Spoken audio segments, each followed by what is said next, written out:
All right, hey everyone, I'm down here in the corner. I'll be moving my camera around. I'm trying to remember so you can see the whole slide. I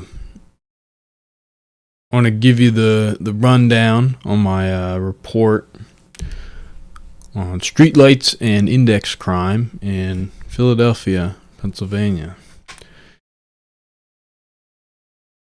The idea of this project started when I was working with Ivari GIS Consulting back in 2022, really, when we were doing the Philadelphia streetlight audit for the Philadelphia Streetlight Improvement Project. The goals of this project were to improve carbon emissions from the city.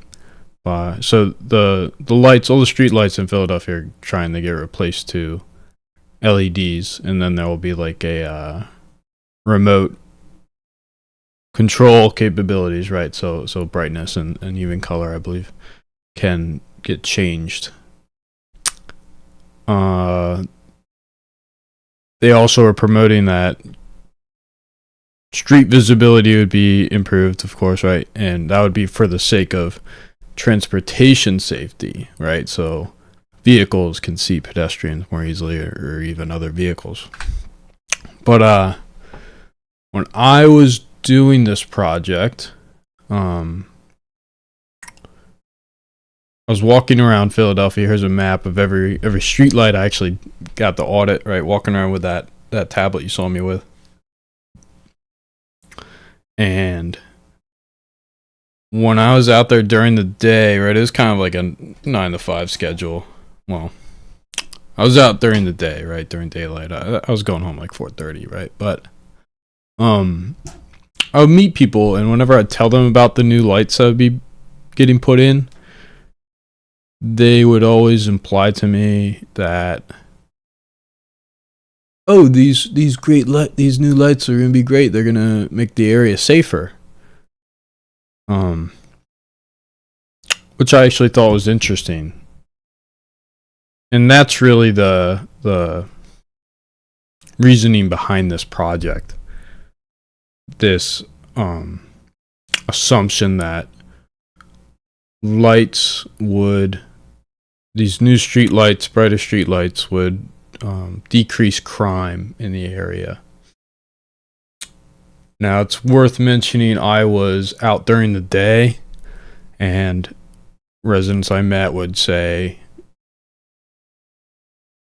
it's good that I'm going home before it gets dark. So also implying that, there's crime that happens. They feel unsafe. They have the belief that it was safer during the day, or less safe at night specifically.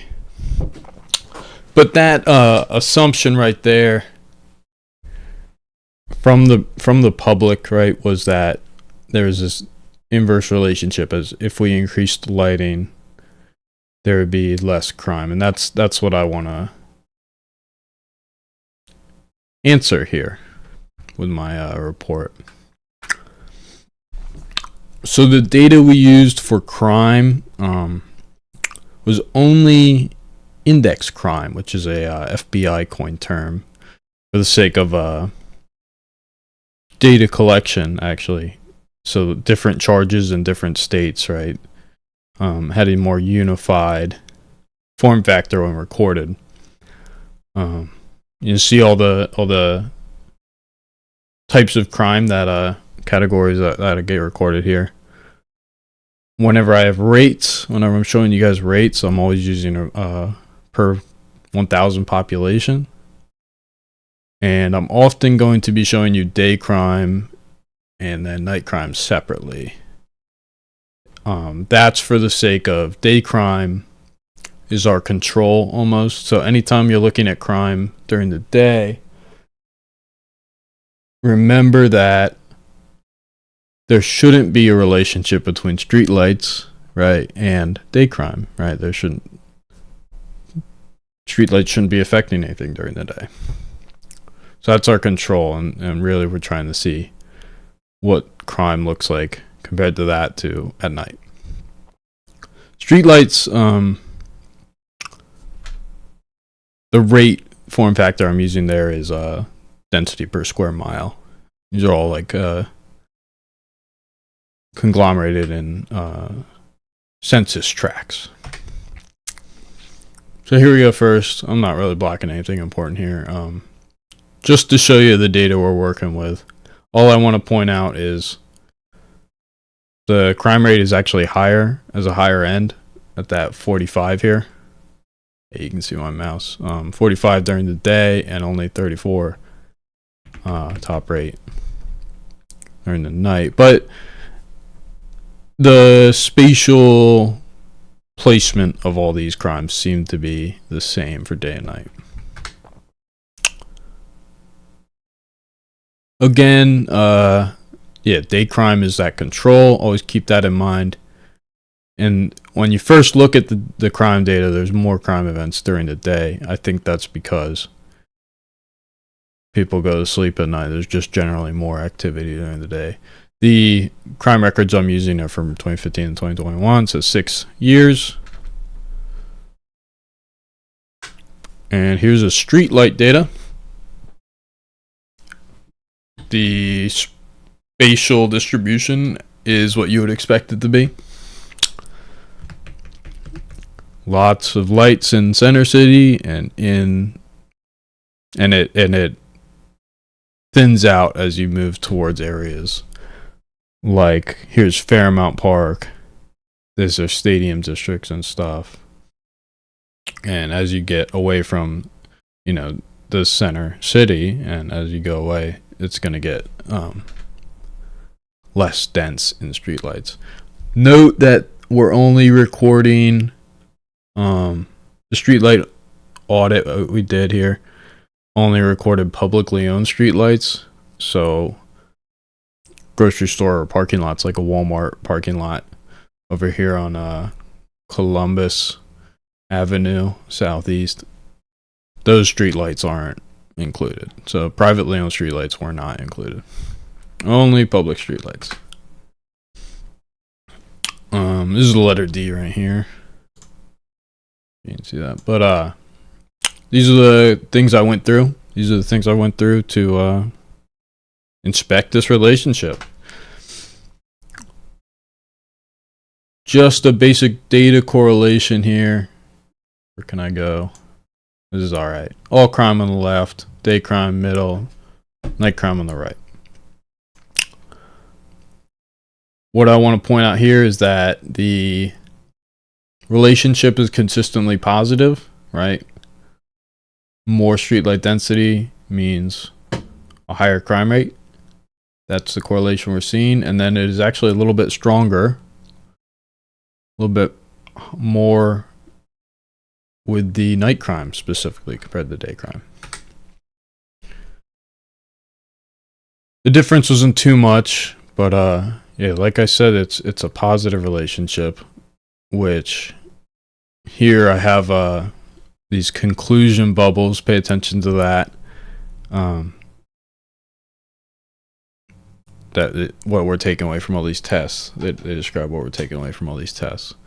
So this is the inverse of that public narrative I described earlier, where people felt more lights would be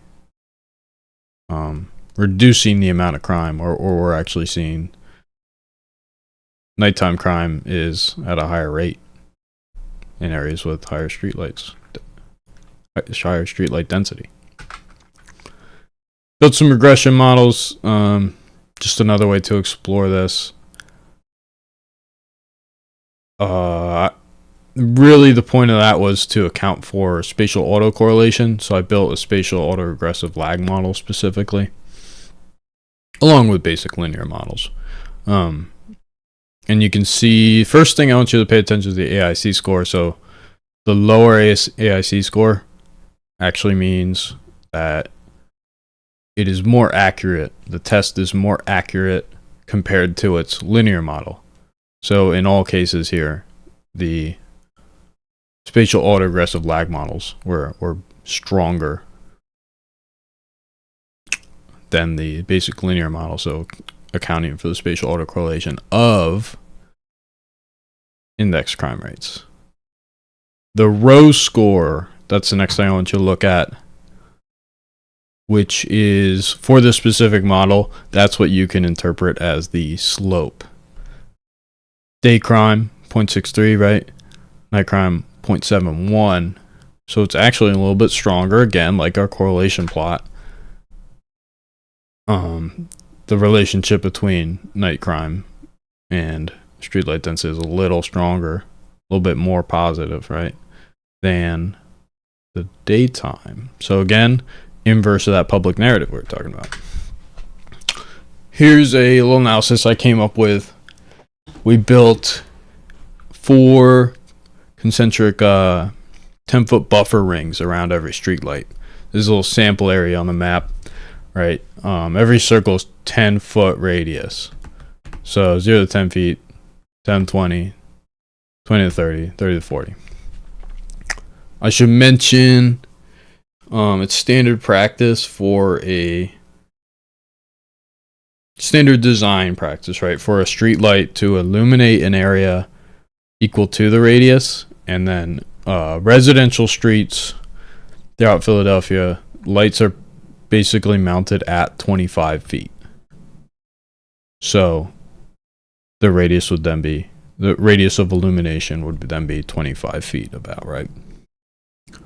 There's a little bit of variance we saw as we collected that data. But keep that in mind, so you know the 4th ring here, there shouldn't be any illumination, ultimately. That's what that means. So here's a little chart comparing them. Just look at the night crime, the darker bars here. We have lower counts closer to the street light, and as you get further away, as one would assume, as you get further away from the light, more crimes are happening. So just looking at the night crime, you would assume, okay, crimes are not being committed closer to streetlights. But that's why we're including the day crime counts too, because the same pattern exists for day crime. So that tells us that that illumination factor might not be the reason that that's happening. The test ultimately doesn't tell us the reason. But, well, it's good we did that, so we don't conclude anything that we shouldn't be concluding. We can note that the day crime counts were a little higher than the night crime, though. I think that's consistently right. The night crime count was a little lower than the day crime. That's the one thing we can take away from that. Here's a D section building night index crime clusters and comparing them to streetlight density. So the clusters here I created were using a discrete Poisson model and a spatial scan analysis. I used the SAT scan software to do that. It takes track centroids, population, and crime counts, right? Built a rate basically for all that. And then, it scans. The way it works, it takes like a circle. There, you're over here. And like scans over the map and like changes size and scans every area, every size possible, and identifies where there's a statistically significant higher amount of crime rate in these census tracts. There were 9 clusters that were actually found, but I only included 8 because those were the ones that were statistically significant at that 95%, right? Here's the overlay of the tracks included on those, right? The tracks included that intersect with those clusters. I want you to pay attention to, over on the chart, the relative risk value here. What that is, that's describing the probability of a crime event occurring in a cluster. And they're all, it's all going to be higher in these clusters, because that's what the clusters are identifying, where it is statistically higher. I can talk about that more in another one. This is so this is the census tracts that are inside.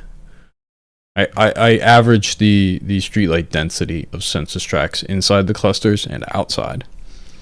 The streetlight density is higher on average in census tracts inside nighttime crime index crime clusters. That's a takeaway from this test.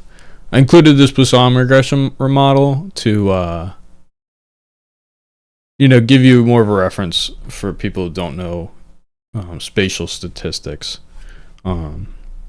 Three sections of the census tracts are broken into 3 sections based on streetlight density, 0 to 916, right? 916 to 1900 about, and then everything above 1900 streetlights per square mile. The way this works, it's identifying this reference here. That is telling us that the tracks with this amount of streetlight density within this range have the expected amount of crime rates. Well, yeah, number of crime events. The expected amount of crime rates. Well, effective purposes, so that makes sense. And then there's actually an increased probability.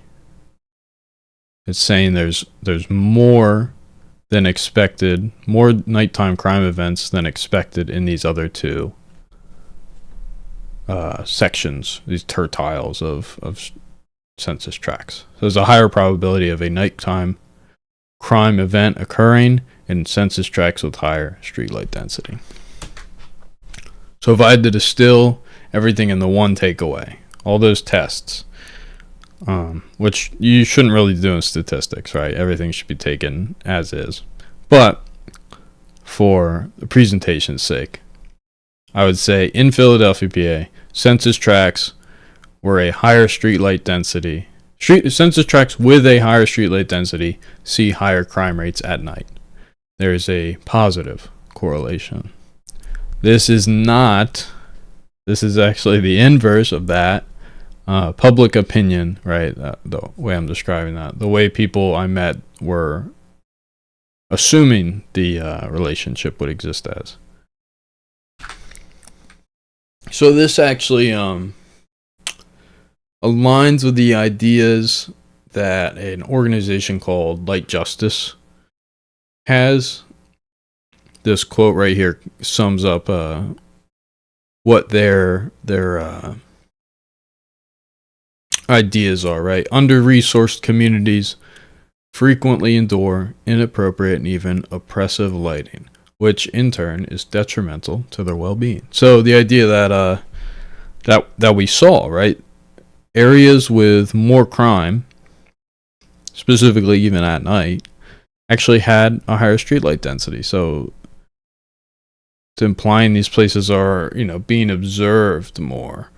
And it's not actually, the lights aren't actually bringing down crime rates. They're just overlighting an area.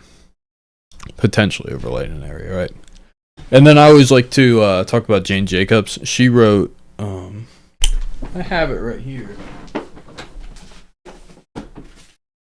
Death and Life of Great American Cities. And chapter 2, I believe, is when she talks about perceived safety on city streets. And she has the idea that people's presence, her conclusion, right, is that people's presence on a street is what makes it safe and what allows people to perceive it as safe. And then lighting is a factor that would enable that presence. So ultimately, you do want lighting. You don't want a totally dark street. Nobody wants to walk down, the stereotypical dark alley, right? Nobody feels safe doing that. You want a well-lit street. But what ultimately makes you feel more safe is people being there. that is the presentation, right? That we found that positive correlation between those two data sets. That was inverse to what the public opinion was that I experienced during this job. Thanks to Nick from Ivari. He helped me a lot with a lot of different things, but he's the reason this project got done ultimately. And then all my professors at Temple. Email me if you got questions. I can the reports on my portfolio. I'm sure you saw the link finding this video too. And yeah, have a good day, guys.